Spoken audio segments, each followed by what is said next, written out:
wabarakatuh. Waalaikumsalam warahmatullahi wabarakatuh.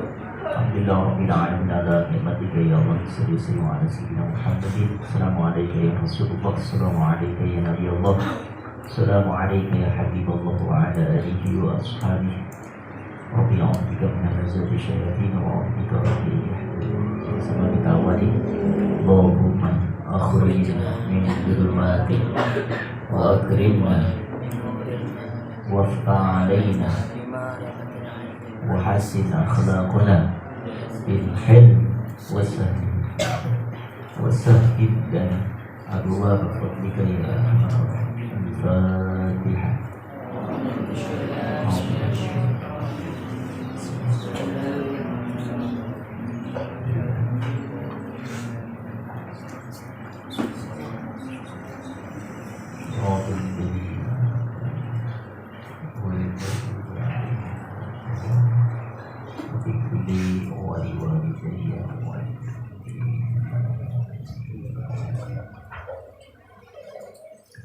Bismillahirrahmanirrahim. Qala Abu Hanifah rahimahullahu li ashabi. Qala berkata Abu Hanifah, Imam Abu Hanifah rahimah, semoga merahmatihu kepada Abu Hanifah. Allah berkata li ashabihi, kepada sahabatnya. Apa perkataan beliau? Aldimu amaimakum. Aldimu, besarkanlah.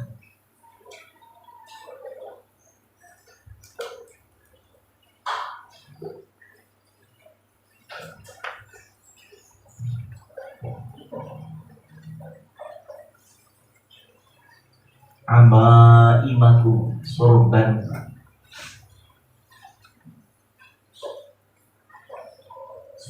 Sorban kalian.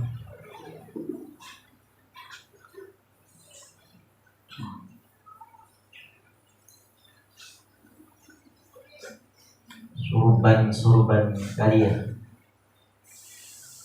Imam wawasi'u. Wawasi'u. Wajan wasi'u, lebarkanlah.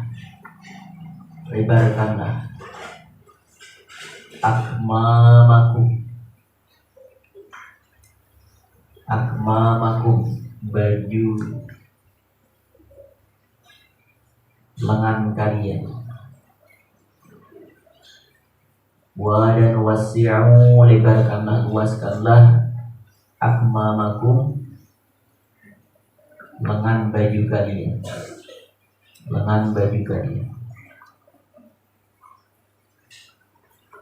Wa innama, dan innama, sungguhnya, qala, beliau berkata,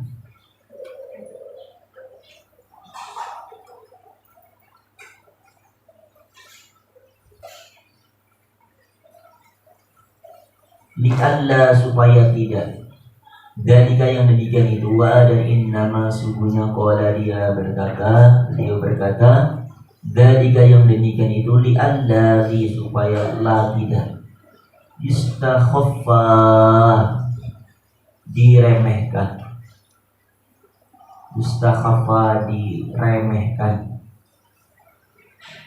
Bil ilmi, dengan ilmu.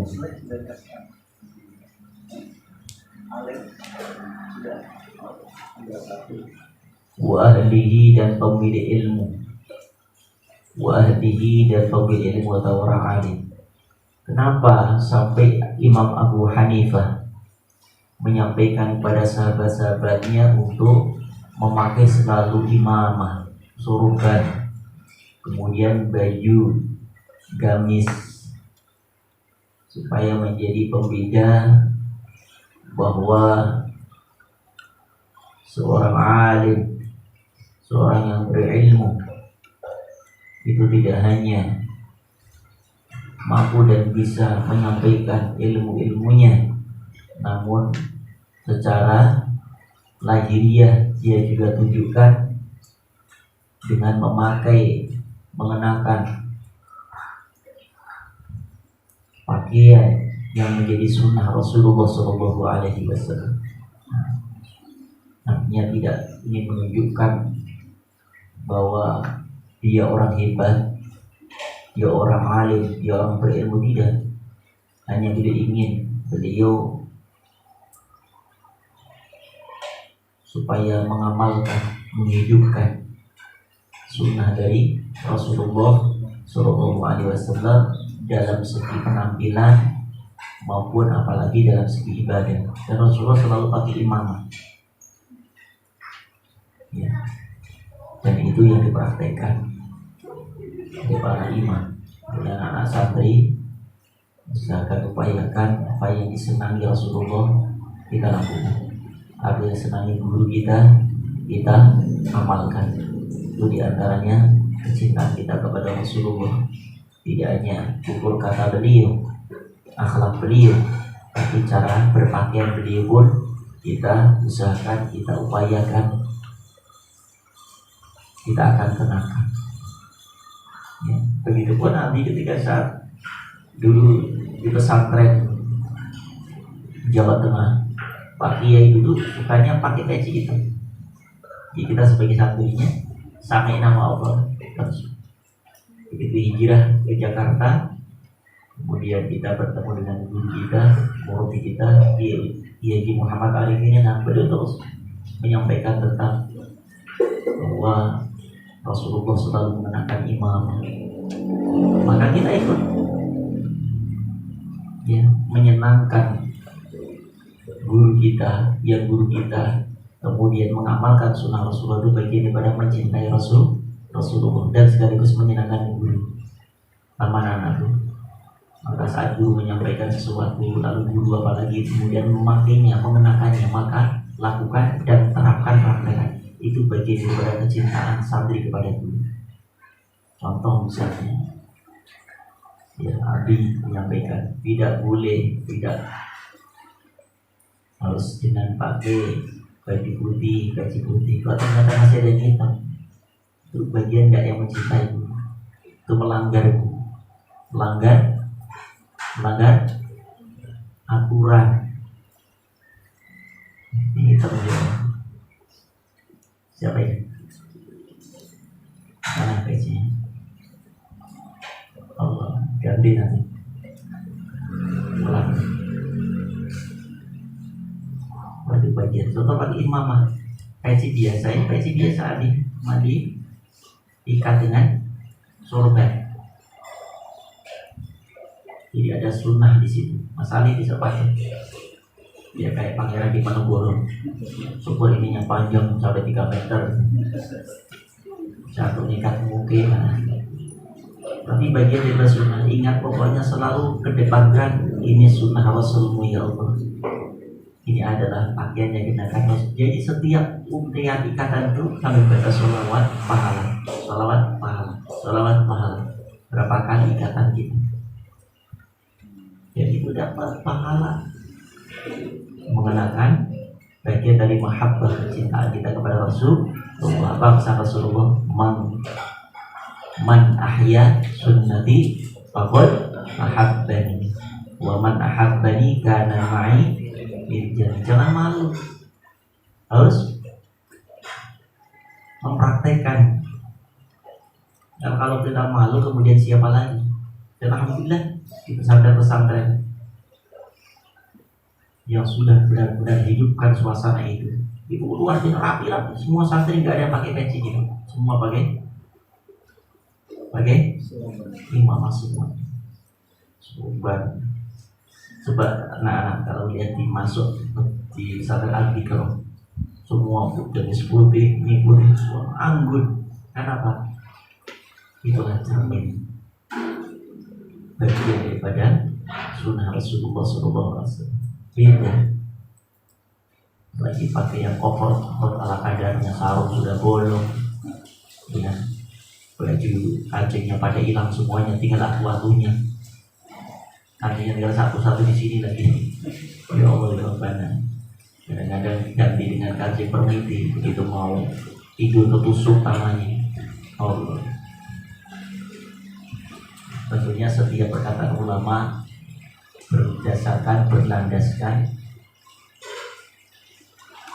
hadis, berdasarkan satu amalan yang bernilai insya Allah Subhanahu wa ta'ala. Amalin aja, praktekkan, karena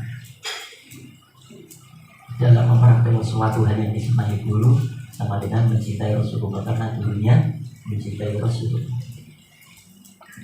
bukan hanya sekedar untuk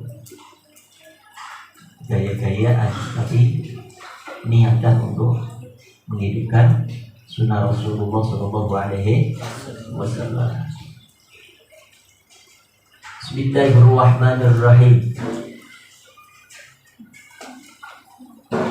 Wa yambaghi wa dan yambaghi hendaknya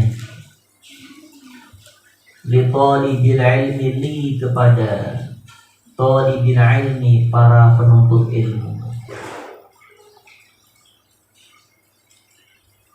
kepada para penuntut ilmu, para pencari ilmu, an yaitu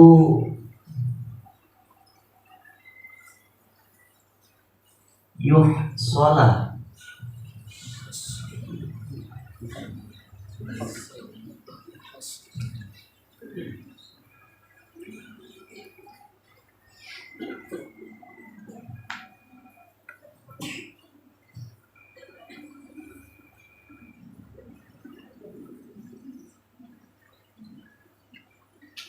kalimatnya ay yuhassila, yaitu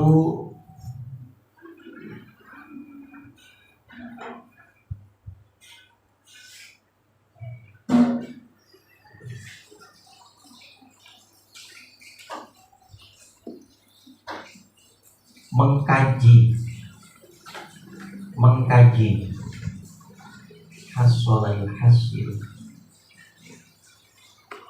atau ayat Quran juga bisa, itu membaca, yuhasfila, mengkaji, mempelajari, memahami.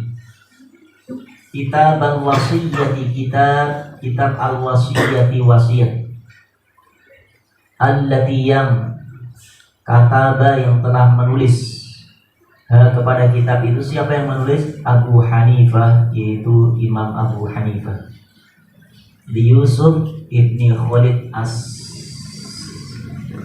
as-Simti rahimahullah, yaitu yang beliau berikan, hadiahkan karya beliau itu kepada Syekh Yusuf bin Khalid as-Simti rahimah, semoga merahmatihu kepadanya, Allah alaihi atasnya. Indar rujuk, ketika saat kembali, indar rujuk, ketika saat kembali, ila kepada ahlihi keluarganya, ahlihi keluarganya. Yajidu, dia mendapatinya.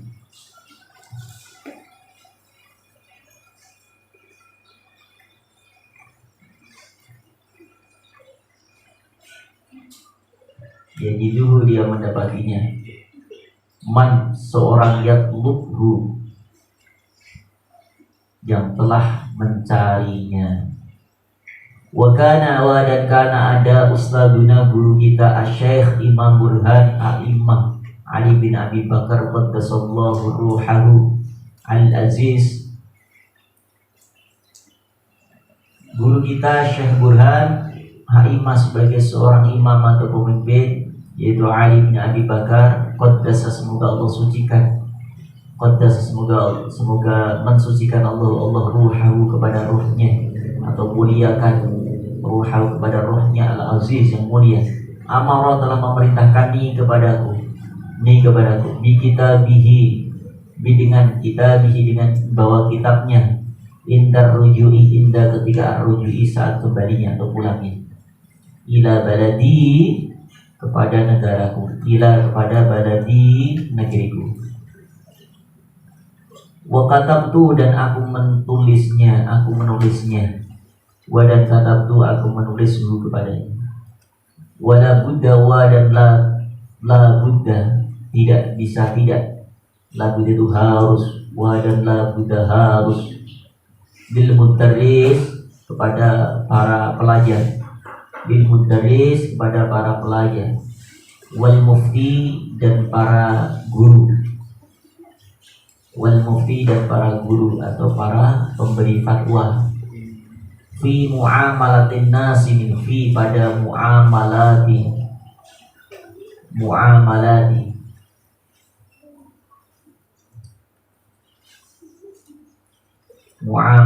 pada lingkungan masyarakat, minhu darinya. Maka aku bawa pulang kitab itu, kemudian aku wajibkan setiap pelajar untuk mempelajari kitab itu, dan juga para pemberi nasihat, pemberi fatwa, karena amat sangat manfaat nasihat-nasihat atau karya beliau itu untuk umat manusia. Faslun fi ikhtiyaril ilmi wal ustadi wasyariki wat tabati alaihi. Faslun bab fi ikhtiyari, dalam ikhtiyari memilih, ikhtiyari di dalam memilih, al ilmi ilmu, wal ustadi dan guru. Ternyata kita belajar itu harus memilah dan memilih gurunya siapa, ilmunya bagaimana, apa yang kita kaji, apa yang kita pelajari, supaya tidak hanya sekedar mengikut arus saja, tapi ada tujuan. Begitupun saat kita kuliah, ngambil apa? Pengen jadi guru, oh berarti di tarbiyah. Pengen jadi pendakwah, harus fakultas dakwah. Pengen ahli fikih, harus di usuluddin, ahli hadis, di ngambil jurusan tafsir hadis, ahli tafsir, ngambil di bidang syariat, ilmu tafsir, ahli hukum di syariat, kan begitu. Jadi jelas apa yang kita pelajari, kita kaji, dan memilih guru juga amat penting, karena guru itu menjadi simbol, figur, teladan, qudwah untuk kita. Contoh di pesantren, ya di situ gurunya, mohon maaf, merokok. Biasanya santrinya pasti merokok, dia kan Mas Ali? Iya. Kalau di Jawa dia merokok. Iya, lihat. Kalau gurunya ianya merokok, santrinya pasti bisa dipastikan merokok. Cari kira-kira satu kiai, satu guru yang menurut kita itu adalah bisa menuntun kita, membimbing kita. Itu satu contoh saja. Kiainya, gurunya gak jamaah sholat, ya, maka kita harus pertimbangkan, wah kalau saya belajar di sini, ngaji di sini, kiainya aja nggak pernah jamaah, bagaimana nanti dengan santri-santrinya? Gimana ingin memberikan nasihat santrinya? Ayo jum, jamaah jum, sementara dirinya nggak sholat berjamaah. Apakah bisa? Kata-kata itu, nasihat itu, perintah itu ditaati santrinya? Santrinya mungkin iya, dia berjamaah, tapi dalam hatinya berkecamuk. Ente saja gak jamaah, kiai. Penting sekali memilih figur, sosok pembimbing, guru yang bisa mengarahkan kita, menuntut kita. Tidak hanya urusan ilmu dunia, bahkan guru kita kalau bisa, nanti kita bisa bergandengan tangan, yang tangan kita dengan tangan guru kita, sampai bergandengan tangan guru kita, sampai menggandeng tangan Rasulullah Sallallahu Alaihi Wasallam. Ya. Soal sesuatu yang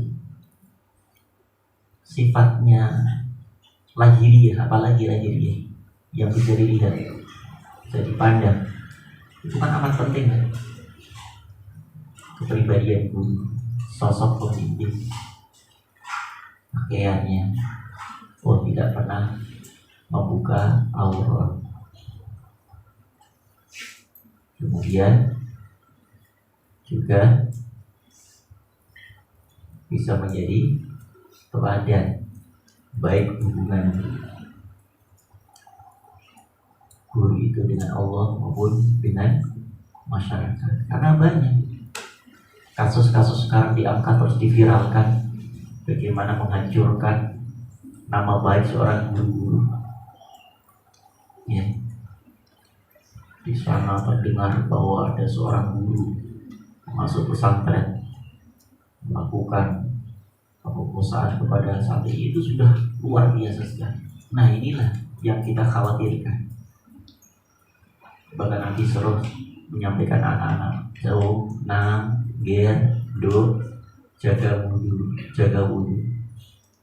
Artinya apa? Itu sebagai filter. Jangankan kita ingin menyentuh yang bukan mahramnya, tersentuh aja sudah takut. Kenapa? Kita sudah biasakan wudu. Batal wudu. Gimana mungkin orang yang menjaga wudunya ingin menyentuh orang yang bukan mahramnya, ingin menyentuh seorang wanita yang belum halal untuk disentuhnya. Nah, inilah salah satu tanda bagaimana Rasulullah kenapa selalu sudah menjaga wudhu, dan kita praktekkan dengan menjadi filter. Dan orang yang menjaga wudhu itu insya Allah dijaga hatinya oleh Allah, dijaga pikirannya oleh Allah, dijaga aktivitasnya oleh Allah, dijaga semua langkah aktivitasnya oleh Allah. Karena dia menyukai apa yang disukai Rasulullah Sallallahu Alaihi Wasallam. Kemudian duha, tahajud, istighfar, sholawat. Anak-anak ini tidak kurang 1000 kali. Nih, hari itu begitu masalahnya. Kasih amalan, kasih toriko. Ustaz dijayakan 1000 istighfar, 1000 sholawat, jangan kurang itu. Ya, Jom. Berapanya? Istighfar berapa kali? 1000 kali. Ampunan Allah untuk kita 1000 kali sholawat, syafaat Rasulullah untuk kita. Itu pasti kita dapatkan. Kapan? Saat masuk liang lahat. Entah mati harus menunggu tua, kan? Banyak orang meninggal lebih muda daripada kalian. Insya Allah akan hadirkan, akan ditetapkan oleh Allah pada saatnya. Nanti kapan? Alam kubur gak ada teman yang bisa menemani kita,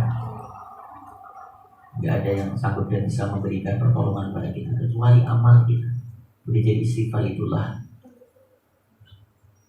akan menjelma sebagai sosok malaikat-malaikat Allah yang akan menemani kita, mendampingi kita sehingga kita mampu dan bisa menjawab semua pertanyaan muka nakir. Syafaat Rasulullah datang, duduk mendampingi kita, dibimbing kita, dituntun kita, sehingga malaikat yang bertanya pun ya diberkahi oleh Allah karena ada Rasulullah dan sholawat yang kita lantunkan itu akan hadir. Kalau kita nggak punya amalan itu, siapa yang mendampingi kita saya kubur ini? Nggak ada. Sholat kita pas-pasan, duha kita, tahajud kita dihitung, bisa dihitung jari. Nah, kalau istighfar, sholawat, insya Allah itu amalan yang ringan tapi amat sangat istimewa nantinya di sisi Allah Subhanahu Wa Taala. Kembali lagi, jadi yang amalkan itu, hidupkan suasana hati kita supaya selalu connect dengan Allah dan selalu usul pada Rasulullah Sallallahu Alaihi Wasallam. Insyaallah. Nah, ini di kita dibimbing oleh mu'alif agar yang pertama apa? Memilih ilmu yang kita pelajari. Yang bagi hendaknya li talibil ilmi, kepada talibil ilmi, penuntut ilmu, yaitu yakhtaro, memilih, min dari kulli setiap ilmin ilmu ahsanah yang terbaik untuknya, ahsanahu yang terbaik untuknya. Apa yang terbaik ini kira-kira? Kok saya belum bisa membaca Al-Quran? Al-Quran harus tujuan utama saya menuntut ilmu ini. Jadi ada target. Kok saya belum paham ilmu tata cara sholat, harus saya belajar fikih mulai Safinah, Fathul Qorib, Fathul Mu'in, kaji secara tertib, secara berurutan. Dan itu Abi yang lakukan mulai menuntut ilmu itu. Nggak paham dengan membaca kitab. Ini apa ini, kok dibaca A, dibaca I, dibaca U. Kadang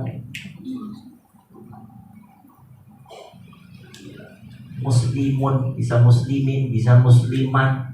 Ini ada apa ini? Gimana caranya? Oh, kita harus belajar ilmu nahwu dan sorof. Terus sehingga sesuatu yang orang bisa, kita pun harus mampu bisa menguasai. Sehingga diharapkan sudah tidak ada suatu masalah persoalan apapun yang nanti saat kita berkiprah di masyarakat, Quran siap tampil untuk menjadi pembimbing. Fikih sudah tuntas, sudah kita pelajari, tinggal menyampaikannya. Ilmu nahwu sorof sudah kita pelajari, tinggal kita mengamalkan. Fikih, apalagi hadis Arba'in Nawawi minimal sudah tuntas hafal. Mukhtar hadis selesai. Tafsir minimal lah, tafsir Jalalain selesai. Dan itu akan tuntas semuanya. Satu. Ilmu tauhid, akidah akhlak. Kalau di sadar kita misalnya pakainya akidatul awam dulu, ilmu tauhid. Mengenal bagaimana sifat-sifat Allah, keagungan Allah, kebesaran Allah, mengenal para keluarga Rasulullah SAW, sehingga tumbuh tertanam rasa cinta, mahabbah kepada Allah, mahabbah kepada keluarga baginda Nabi Muhammad SAW. Tuntas. Jangan sampai nggak tahu tujuannya, mau apa kamu, nggak tahu. Malah anehnya lagi, dulu ada wali santri, dia mondokin anaknya, mudahnya di pesantren. Setelah beberapa tahun baru tahu orang tuanya dan anaknya. Loh, di sana apa pelajarannya, Dok? Di sana qori aja Pak, Bapak, qori aja tilawah. Loh, bukannya pengen ngafal Quran, nggak tahu. Di sana nggak ada ngafalin Quran, cuma qori ada setiap hari. Kan ini nggak ada persiapan. Sebelum berangkat harus kita pasang pertama niat. Kemudian yang kedua, apa tujuannya? Menghafal Quran berarti di pesantren Quran. Ingin belajar ilmu, mendalami ilmu, alat berarti pesantren alat. Kalau kita ini nggak tahu, asal nyantren aja, akhirnya motivasinya kurang. Nah seperti ini kan, kita kenapa harus mengaji dan mengkaji ilmu akhlak, ilmu ta'lim supaya jelas anak-anak tahu arahnya, tujuan kita. Selesai Quran apa kita yang pelajari? Apa kita dalami? Oh, kita perlu bisa bahasa. Ya sudah, ambil bahasa Arab itu karena apa? Bahasa Arab ada bahasa Al-Quran. Bahasa Arab adalah bahasa hadis. Bahasa Al-Quran adalah bahasa Arab adalah bahasanya penduduk surga. Oh, saya harus belajar. Seperti itu. Terus ketika selesai pulang tuntas menuntut ilmu, langsung kita siap terjun di masyarakat untuk menyampaikan itu. Itulah setelah Rasulullah, khairukum man ta'allama al-Quran wa 'allam. Sebaik-baik kamu adalah orang yang belajar lalu sudah bisa mengajarkannya. Ini mewakili saja Quran ini. Ilmu apa saja setelah kita belajar lalu kita ajarkan, disebut Rasulullah khairukum. Kalian adalah umat terbaik. Tidak hanya untuk dirinya sendiri, tapi mampu dan bisa maslahah manfaat untuk umat. Itu harus punya cita-cita seperti itu. Paham, Jo? Ya Allah, saya menuntut ilmu untuk menghilangkan kebodohan hamba, supaya kami bisa beribadah kepadamu sesuai dengan syariatmu, dengan tuntunan Rasulmu. Dan setelah bisa kami akan amalkan ya Allah untuk kami, keluarga kami, dan kami bisa sebarkan, kami syiarkan untuk umat ya Allah. Harus seperti itu. Jadi jelas langkah kita. InsyaAllah. Bismillahirrahmanirrahim. Ada jadwal nggak di sini? Jabar. Jabar besok ya Senin ngajar di Al-Tikrai. Al-Tikrai minta pengajar tahfidz, insyaallah dikirim Jabar. Ya sudah nanti dikirim. Bismillahirrahmanirrahim. Wa ma yahtaju dan ma apa-apa yahtaju yang dia butuhkan ilaihi kepadanya. Fi amri dini, fi pada amri urusan dinihi, masalah agama. Apalagi ilmu itu menyangkut masalah agama, itu adalah kebutuhan yang harus dipenuhi. Bagaimana kalau kita bisa sholat kalau kita nggak mempelajari tata cara sholat? Kita nggak tahu batal sholat, rukun sholat, syarat sholat, sementara kita nggak pernah belajar itu. Nah, ini malah diutamakan. Karena apa? Ini dalam keseharian kita. Makanya pesantren kita lengkap sudah. Apa yang nggak ada? Tahfidz iya, cuma kurang apa? Bahasa Arab setiap hari, hadis iya, fikih iya, ilmu alat iya, bahasa Inggris, bahasa Arab, semua sudah lengkap, tinggal kita, kesungguhan kita. Ya, anak-anakku, belum tentu di setiap tahfidz. Dulu Abi mondok tahfidz, itu khusus tahfidz aja, nggak ada pelajaran lain. Sehingga mohon maaf, orang yang dulunya belum pernah belajar di ilmu kita, karena kita masalahnya nggak dapat apa-apa, ya orang saja. Begitu selesai kemudian nikah, ya udah nggak dapat apa-apa. Nah, di sini alhamdulillah tahfidz binal ummah, semua disajikan, semua diberikan, tinggal kita, kesungguhan kita. Manjada wajada, kalian sungguh-sungguh maka kalian akan dapat. Coba fikih sudah, Safinah udah tuntas, ya, fikih wadih, hadis sudah tuntas, Arba'in Nawawi bahkan sudah hafal semua Arba'in Nawawi. Anak-anak awal masuk itu masali, setiap mereka setoran, yang putri lalu halangan harus hafalan Arba'in Nawawi itu, hadis tuntas. Sekarang Mukhtarul Hadis An-Nabawi, semuanya alhamdulillah. Walaupun tidak sampai tingkat tinggi, paling nggak sudah ada berdasar, masalah dasarnya pokok dari akidah itu, dari ilmu fikih yang harus kita praktekkan dalam keseharian itu. Akhlak apalagi, akidah akhlak ini utama karena hubungan kita dengan Allah dan hubungan kita kepada manusia. Cara tutur kata kita, perilaku kita, tindak tanduk kita ajarkan, malah sampai juz 4 selesai tuntas. Lakul libana ya Allah. Tinggal kita saja anak-anak itu. Alhamdulillah. Insya Allah suatu saat nanti kalian pun akan mengajarkan sebagaimana yang Abi ajarkan. Insya Allah. Fil hali, di dalam perilaku. Thumma kemudian ma apa yahtaju, yang diperlukan.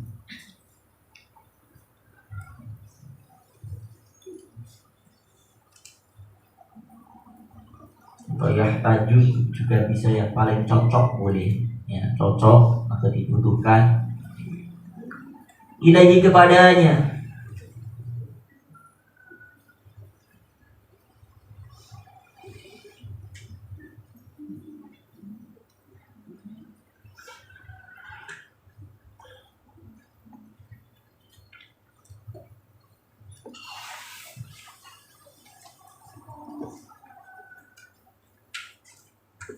Ilaihi kepadanya. Fil ma'ali, bukan fil mali ya. Kalau fil mali harta, kalau fil ma'ali di waktu yang akan datang. Wa yuqaddima, wa dan yuqaddima mendahulukan ilmu tauhid, ilmu at-tauhid, ilmu tauhid. Jadi yang pertama tadi memilih ilmu apa yang terbaik yang dibutuhkan dalam keseharian kita, terutama masalah ilmu agama. Ya, baik untuk yang masa sekarang apalagi untuk masa yang akan mendatang, yang tidak hanya di dunia tapi di akhirat. Karena ilmu itulah kita bisa tahu tata cara sholat, karena ilmu itulah makanya dengan ilmu hidup jadi mudah, dengan ilmu hidup jadi terarah, dengan ilmu hidup jadi apa? Jadi indah, mudah, terarah dan indah. Wa ya'rifallahu dan ya'rifa, dia mengetahui Allah bid-dalil, dengan ad-dalil, dengan hujah-hujah atau dasar-dasar. Disebut ilmu tauhid karena misi visi Rasulullah, misi visi seorang nabi, setiap nabi yang Allah utus pertama adalah mengenalkan Allah sebelum mereka memerintahkan kepada sholat, mengenalkan Allah. Nah ini wajib anak-anakku. Kemarin di mana sudah beli itu siapa? Naji yang habis suruh beli kitabnya. Itu di awal kita sudah tuntas tuh, sampai angkatan pertama udah tuntas semuanya tuh. Wujudi dan bako mukhalafatul il hawadisi qiyamu bi nafsi, wajibnya Allah, kemudian muhalnya Allah, sifat muhalnya Allah, adam hudus fana mumasalatul hawadisi, terus kemudian sifat jaiznya Allah, sifat wajibnya para rasul, muhalnya para rasul, keluarnya para rasul, semua. Ya, nanti segera mandi ya, kitabnya disiapin. Yang santri-santri baru ya harus menguasai kitab Aqidatul Awam, itu tingkat paling dasar ilmu tauhid itu, mengenalkan tentang keesaan Allah, kebesaran Allah, kemuliaan Allah, dan juga mengenali figur sosok kepribadian Rasulullah dan mencintai para ahlu baitnya. Itu tauhid. Bismillahirrahmanirrahim. Bidalili, dengan dalil-dalilnya, dengan dasar-dasarnya. Fa inna, fa maka inna, sungguhnya iman. Fa inna, fa maka inna, sungguhnya iman al-muqallidi. Iman yang taklid itu hanya ikut-ikutan.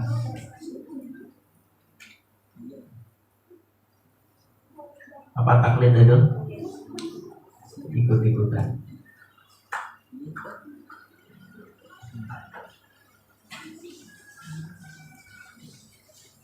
Wa in kana walaupun kana ada sahihan, itu adalah benar, indana, di sisi kami, lakin tetapi yakunu ada athiman, itu satu dosa, bitarkibi, dengan tarki, meninggalkan al-istidlali, dengan dalil-dalil yang otentik, ya, dengan dalil-dalil yang sudah baku, sudah qot'i. Makanya jangan sampai hanya iman kita hanya iman ikut-ikutan saja, tapi kita hendaknya juga menguasai dalilnya. Contoh begini tuh, saya contohkan, ilustrasikan sedikit saja. Ada orang, kenapa puasa? Enggak Pak, saya puasa loh. Tapi kalau dia mampu menjawab, kenapa puasa? Karena puasa adalah salah satu rukun Islam, kewajiban kami sebagai orang. Beda kan dengan jawabannya, Bapak puasa, taklid. Bahkan sampai bisa, kemudian ditanya lagi, di mana dasarnya? Kalau itu rukun Islam, dia sebutkan satu, syahadat, sebagai orang muslim harus 5 hal dilakukan: syahadat, sholat, zakat, puasa, dan haji. Arkanul Islam khamsatu asya. Disebutkan dalilnya, baru tahu. Di mana saya bisa dapatkan hujah itu, dalil itu, dalil yang otentik dengan kewajiban puasa? Silakan buka. Dia bisa menyampaikan dalilnya itu, yaitu surah Al-Baqarah ayat 183. Ya ayyuhalladzina amanu kutiba alaikumus syiyam kama kutiba 'alal ladzina min qablikum la'allakum tattaqun. Beda dengan yang muqallid tadi, yang itu juga dapat puasa. Bapak saya puasa, ikut-ikutan saja. Inilah harus kita kuasai. Ini yang disebut dengan orang yang mencari ilmu dengan sungguh-sungguh akan mendapatkan, akan meraih itu. Tidak hanya sekedar ikut-ikutan, tapi mampu dan bisa menunjukkan hujahnya, dalilnya, sehingga itu akan menguatkan setiap amalan kita. Karena apa? Berdasarkan Quran, berlandaskan hadis Rasulullah Shallallahu Alaihi Wasallam. Baik. Wa yakhtar, wa dan yakhtar, memilih.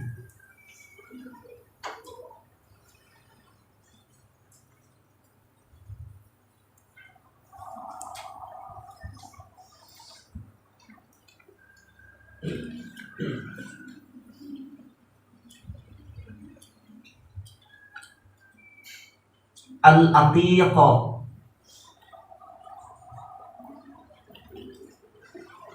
ilmu ulama salaf al-atiq yang terdahulu, dunal muhdasati, duna tidak al muhdasati yang baru. Para ulama-ulama terdahulu, ulama salafus salih, salafus sholihin, ulama-ulama yang terdahulu, bukan ulama, tidak hanya ulama modern. Salaf itu dulu, kalau modern itu ya sekarang yang hanya, mohon maaf ya, cara pandangannya barangkali berbeda untuk menyikapi suatu hal yang tata cara berpakaian. Kalau ulama-ulama dulu kan masalah pakaian aja sangat ikhtiar sekali, hati-hati. Contoh misalnya harus pakai udeng-udeng, apa imamah kemana di masjid. Iya. Kemudian nggak pakai leggings. Kalau sekarang ulama sekarang modern ya, dia bisa mengapain namanya, mengadaptasi. Ya, jadi kita pelajari ya ulama salafus sholihin dan ulama yang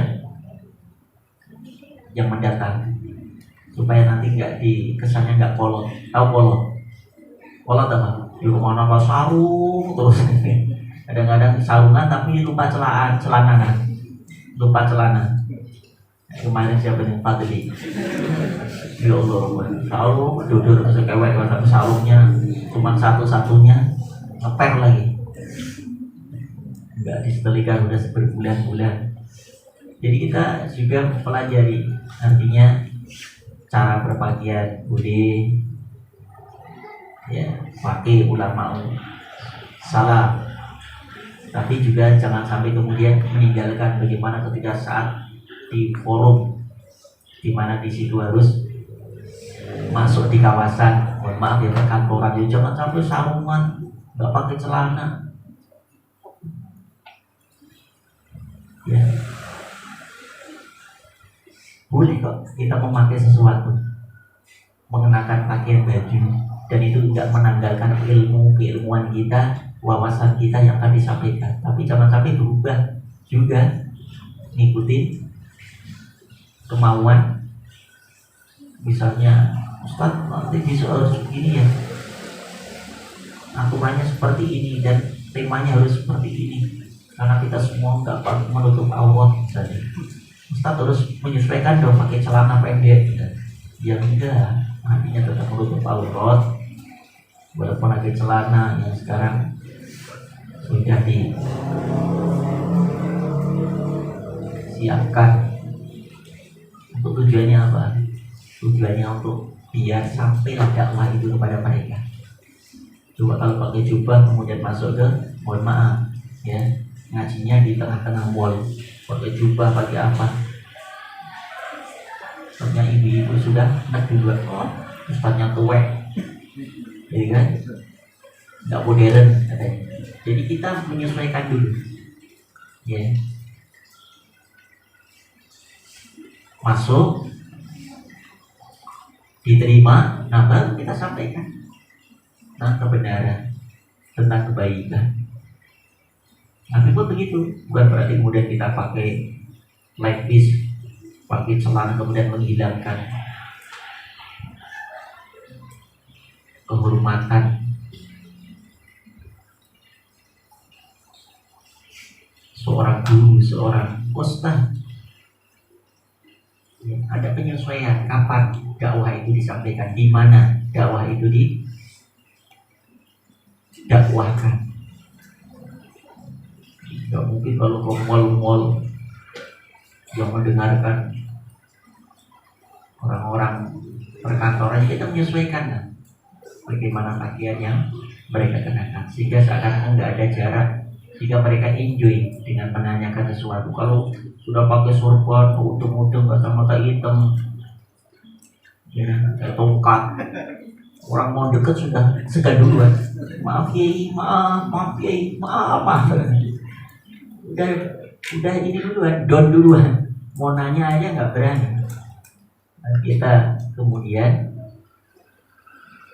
menyatu dengan apa yang mereka kenakan, maka insya Allah itu akan mudah bisa untuk menyampaikan pesan, dan mereka juga nggak sungkan insya Allah. Paham dong? Nggak apa-apa masalah selama menutup aurat dan tidak menimbulkan fitnah. Apa maksudnya fitnah? Ya pakaian yang, kalau kita itu pakaian yang membentuk badan, laki maupun perempuan. Ada anak laki-laki tapi pakainya kayak perempuan, pakai celana apa namanya, bulpen, yang itu loh, yang membentuk dari atas besar kemudian sampai kakinya itu kecil gitu, sampai persis membentuk seperti kakinya. Celana apa namanya itu? Bulpen apa pensil? Nah itu jangan, apalagi perempuan, mohon maaf, harus longgar. Kalau membentuk body maka itu haram, berapapun harganya mahalnya, tapi haram dikenakan. Laki pun begitu, malah sampai kacunya pada robek semua itu, karena kayak tubuhnya kayak siapa itu, yang atlet siapa itu, Ray Martin, Andi Ray ya. Ustaz begitu. Semua robek begitu, ngajar pada kancing lepas semuanya, kancing bawah, kancing atas, resleting semua robek. Ya Allah, ya yang sesuai lah ya. Bismillahirrahmanirrahim. Dari sini kita diperbolehkan, tapi jangan harap sadar pada salafi ya kita boleh memakai itu. Bahkan Nabi pakai celana itu nggak boleh, harus bagaimana sarung.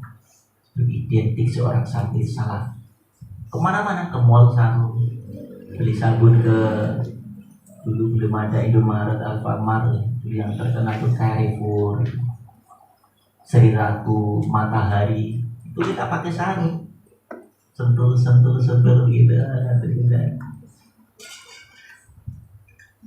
Belanja saya pakai sarung, tapi peci yang alhamdulillah nggak pernah tinggalan. Itu harus, jangan pernah ya John, semodern apapun nanti kalian di kawasan manapun, tolong jangan pernah lepas peci.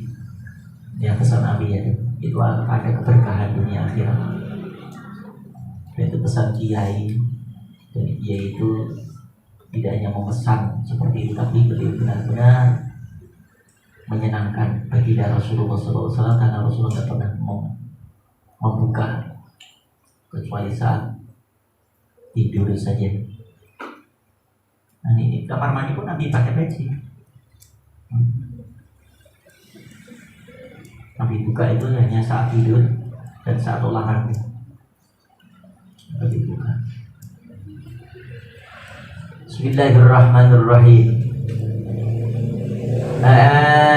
Bitarkil isdal, dengan tarki meninggalkan al istidlal dalil yang autentik, wa yakhtaro, dan juga bisa membeli. Sudah tadi ya. Qalu, mereka berkata, alaikum bil atiq wa iyyakum wal muhtasadat wa iyyaka an tashtahila bihadzal jadal alladhi dhuhara ba'da inqiradil akabir minal ulama. Qalu, mereka berkata. Siapa nih maksudnya? Qalu para ulama. Alaikum, tetaplah kalian semuanya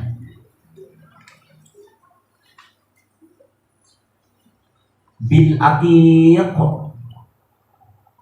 para ulama-ulama terdahulu yang ahli agama.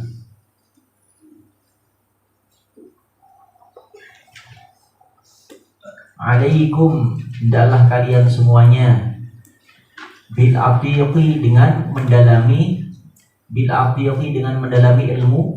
ilmunya para ulama, ilmunya para nabi. Atiq, ilmunya para ulama, ilmunya para nabi, para rasul, itu ilmu agama. Kedepankan, jangan ilmu dunia dulu. Pokoknya dimanapun jom. Makanya Abi kan sering sampaikan kan, ada seorang santriwan yang sudah selesai menghafal Quran. Biasanya ditanya, kemana? Mau kuliah, dan kuliah di mana? Kemarin ada yang tanya siapa ya? Minta. Siapa kemarin yang datang ke Abi? Alumni itu. Siapa namanya? Mau kuliah ke Malang aja, Malang Jawa Timur. Abi, beliau minta menasihati kami, Abi harus ngambil jurusan apa? Abi sampaikan. Kalau ingin menjadi orang yang manfaat, yang ambil jurusan pendidikan guru tarbiyah, insya Allah nanti langsung ilmunya manfaat. Ya, jangan ekonom. Banyak orang stres karena diharapkan setelah menimba ilmu di bidang ekonomi dia jadi orang yang kaya raya, malah stres, ilmunya nggak kepake. Kwitansi supaya bisa pintar ngitung uang. Ya kalau ada uang, nggak ada uangnya, kalau nggak ada uangnya jual uang. Ya kalau di pendidikan insya Allah langsung manfaat. Seperti itu. Yang jelas, terutama adalah ilmu agama. Itu utamakan, jangan ilmu dunia dulu. Kalau agama sudah kita raih, dunia akan ikut. Kalau dunia kita utamakan, akhirat belum tentu kita dapatkan. Ya nak ya, ilmu agama dulu kita utamakan. Bismillahirrahmanirrahim. Bil atiq, dengan ilmu agama. Bil atiqi, dengan ilmu agama, atau ilmunya para nabi, para ulama. Al atiq.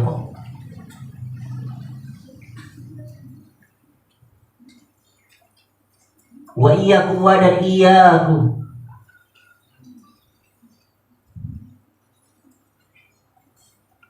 Tinggalkanlah wal muhdasati, ilmu-ilmu yang baru. Kan ada namanya bid'ah. Ya, ilmu-ilmu yang tidak berdasarkan Quran dan hadis. Ilmu apa namanya? Ilmu sulap. Ilmu apa lagi? Ya, ilmu yang bisa menjerumuskan seseorang, bukan memimpin seseorang dekat dengan Allah, tapi menjauhkan diri kepada Allah. Ilmu sihir ada, itu dipelajari dan itu diiklankan. Anda ingin bisa meraih pendapatan sehari 10 juta, datang ke tempat klinik kami. Kami ajarkan ilmu gendam. Coba bayangin, ilmu gendam. Ya, tidak manjur, uang kembali 100%, kata. Ya Allah ya Rabbana. Nah ini ada lagi, Anda ingin cepat kaya, cukup dengan mahar 2 juta, Anda akan menguasai ilmu itu. Ternyata ilmu copet. Ya Allah ya Allah. Ada lagi, Anda gak usah punya pekerjaan, gak punya perusahaan, gak usah punya kantor, tapi Anda bisa mendatangkan uang setiap saat, setiap waktu, dengan mahar 5 juta. Mahar 5 juta. Ilmu apa? Kalian akan mendapatkan ilmu tuyul. Coba bayangin, itu diiklankan. Ini anak tuyul. Satu namanya Hisha, satu namanya Tolek. Kerja zaman. Tuyulnya 2. Rambutnya butak semua. Ya Allah. Itu maharnya 5 juta tapi bisa kembali Itu diiklankan. Kalau kalian nggak kuat ilmu akidahnya, ilmu agamanya akan terpesona. Oh iya ya, 5 juta bisa punya tuyul nih, lumayan nih. Nggak punya apa? Bisnis, nggak punya kantor, nggak punya perusahaan, tapi bisa datangin uang setiap hari. Buka dompet ada uangnya, buka dompet. Ya Allah ya Rabbana, banyak sekali penyesatan ilmu-ilmu. Dan itu ada dipelajari. Pak Abi tahu, Abi pernah lihat tayangan itu di Trans 7 kalau nggak salah. Itu Gunung Kemukus namanya. Ya, Mas Ali pernah dengar ya? Gunung Kemukus, nggak tahu tuh daerah mana itu. Tuh ada datang sampai dari Jakarta, dari Depok juga ada.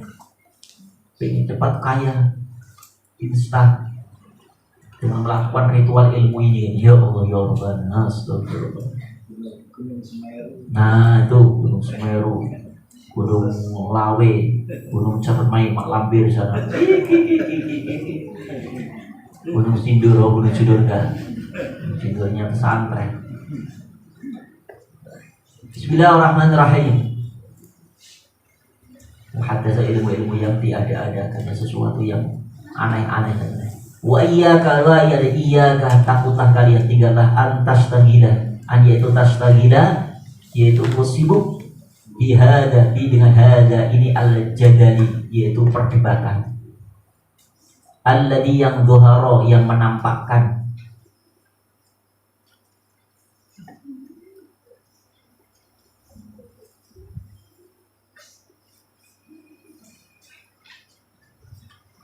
Atau yang memunculkan, boleh menampakkan. Ba'da, sesudah infiradi,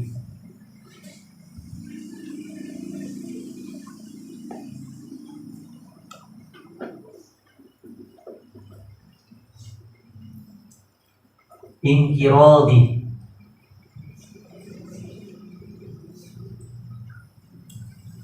wafatnya al-akabiri, pembesar, minal ulama, dari para ulama-ulama. Maka inilah diantaranya cara Allah Subhanahu wa ta'ala mengangkat ilmu itu, bukan kemudian mencabut ilmu-ilmu di dada setiap orang, tapi dengan cara mewafatkan para ulama-ulama ahli ilmu, yang mereka diamanahkan membimbing umat dengan ilmunya. Ya, misalnya contoh, ada seorang ulama yang dia ahli tafsir, bahkan mengarang tafsir Al-Maraghi atau Syekh Sobuni yang belum lama wafatnya, dengan kitab karangan beliau Sofatul Tafasir, atau Jalaluddin Sayyidi, tafsirnya Jalaluddin, tafsir Jalalain, diambil satu-satu. Dan tidak ada lagi sekarang siapa yang bisa mampu dan bisa mengarang tafsir sebanyak itu, setebal itu, diambil. Ya Allah, makanya ini termasuk salah satu musibah terbesar diantaranya adalah ketika wafatnya ulama amilin, ulama sholihin. Yang maka dikatakan orang munafik, jelas kemunafikannya ketika ada ulama wafat, dia tidak sedih dengan kewafatan munafik ulama itu munafik. Karena pasaran nggak ada ulama, maka yang bimbing siapa? Ya juhala, orang-orang bodoh dia pimpinan. Nah itu jadinya dulu, bukan membimbing, malah sesat, menyesatkan. Nauzubillah. Minal ulama, dari para ulama. Fa innahu, maka innahu, sungguhnya ulama itu itu talib anil fiqh,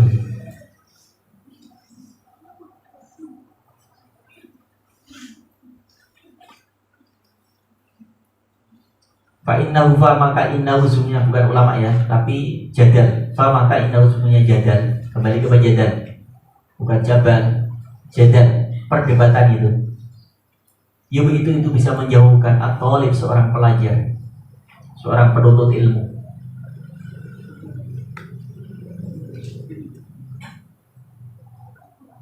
anil fiqhi dari ilmu fikih. Wa yudayyi'u dan dia menyia-nyiakan al-umra umurnya. Wa yurisu dan yurisu bisa menyebabkan al-wahsyata permusuhan atau keresahan wal adawata dan permusuhan, bisa menyebabkan keresahan dan permusuhan. Dan gua dia min dari asyrati